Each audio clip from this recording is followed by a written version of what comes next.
Paris, Eiffel tower वाला Paris, और वो जल रहा है। फ्रांस की राजधानी, जहां लाखों करोड़ों लोग जाते हैं उसकी खूबसूरती देखने के लिए, उसकी खूबसूरती को कैसा दाग लगाया है वहां पर, इसको आप देखिए। पूरा शहर जल रहा है, आईफिल टावर तक आग की लपटें पहुंच रही हैं। और हैरानी की बात क्या आप जानते हैं, ये सब कुछ यूएफए फुटबॉल चैंपियनशिप का फाइनल जीतने वाली टीम के समर्थकों ने किया। जो टीम जीती उसके समर्थकों ने, पीएसजी मतलब पेरिस सेंट जर्मेन के समर्थकों ने पूरे शहर को आग लगा दी। सेना बुलानी पड़ी, फिर भी जश्न की आग में ये जंग चल रही है। कोई नकाब पहने आया है, किसी के हाथ में डंडा है, किसी के हाथ में और कोई हॉकी स्टिक जैसा है, और इनके सामने जो चीज़ पड़ी उसको इन्होंने तबाह कर दिया। और भीड़ का मूड देखकर आप समझ सकते हैं कि ये ये जता तो खुशी रहे हैं, लेकिन ये दीवानापन है।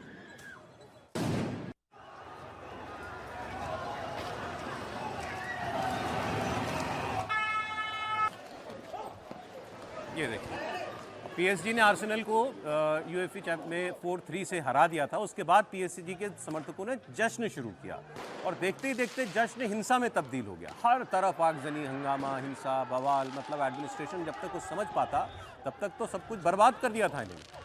और ये जो हिंसक भीड़ थी, ये भी अजीब बात है, फ्री पैलेस्टाइन उसके बैनर लेकर के आए हुए लोग, फिलिस्तीन की आज़ादी के पोस्टर बैनर लेकर के आए। इनफैक्ट स्टेडियम के अंदर एक बहुत बड़ा बैनर फिलिस्तीन के समर्थन में वो लेकर ये आए हुए। ये देखिए, फ्री पैलेस्टाइन, पूरी फुटबॉल मैच हो रहा है।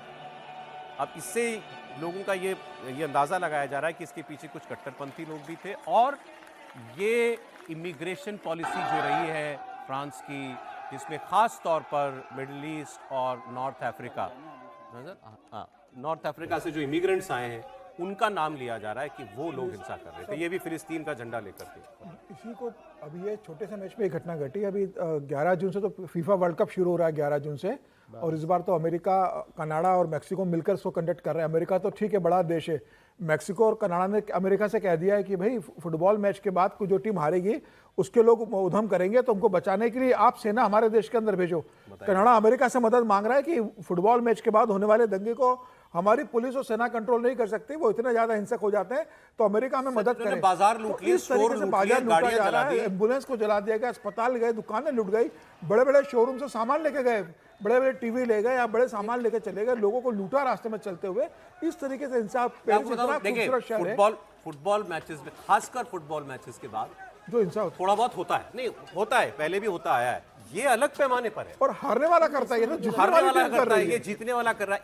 इसमें कुछ तो और एंगल है। लगता है वो फलस्तीन वाला एंगल भी इसमें होगा, क्योंकि नॉर्मली जीतने वाले लोग इतना बड़ा जश्न को दंगे में नहीं बदलते। जश्न भले ही बड़ा हो, ये तो पूरी हिंसा हुई है। और वो पेरिस शहर को आप देखिए, मैं देखा हुआ है कि बहुत खूबसूरत शहर है, दोनों गुटों में से बर्बाद किया गया है, दोनों गुटों में जीते और हारे में। लेकिन इसकी तीसरी चौथी बार हो रहा है इस वक्त। देखिए, कुल और मिला फ्रांस की जो इमिग्रेशन पॉलिसी का आपने जिक्र किया ना, उसको भी इस रेफरेंस में ध्यान रखना चाहिए। नहीं, उसी को ध्यान में रखना चाहिए। यूरोप ने जो ओपन सोसाइटी, फ्री सोसाइटी के नाम पर अपने बच्चों को बिल्कुल अपने कल्चर से दूर कर दिया, अपनी संस्कृति से दूर कर दिया। उदारता के नाम पर उनको ये भेद बताना बिल्कुल नहीं सही समझा कि उदार होने का मतलब क्या है और आतंकवादी होने का मतलब क्या है। उनको ये समझ में आना बंद हो गया कि कोई एक आतंकवादी समाज के तौर पर किसी एक देश में चला जाए तो वो क्या काम करता है। ये सीधे सीधे जो फ्री पैलेस्टाइन का बैनर लेकर लोग वहां थे, ये एक कहें कि आवरण था। जो फुटबॉल प्रेमी होते हैं वो सब जानते हैं कि थोड़ा आक्रामक होते हैं, उनका एग्रेशन होता है, वो झगड़े झंझट होते हैं, वो मारपीट होती है, वो मतलब एक दूसरे समर्थकों को फाड़ते हैं, टी शर्ट फाड़ देते हैं, उसकी जर्सी दिख गई तो उसको कैंची से, चाकू से काट देते हैं, जूते उनके उठा के फेंक देते हैं, उनकी टीम जो, वो सब होता है।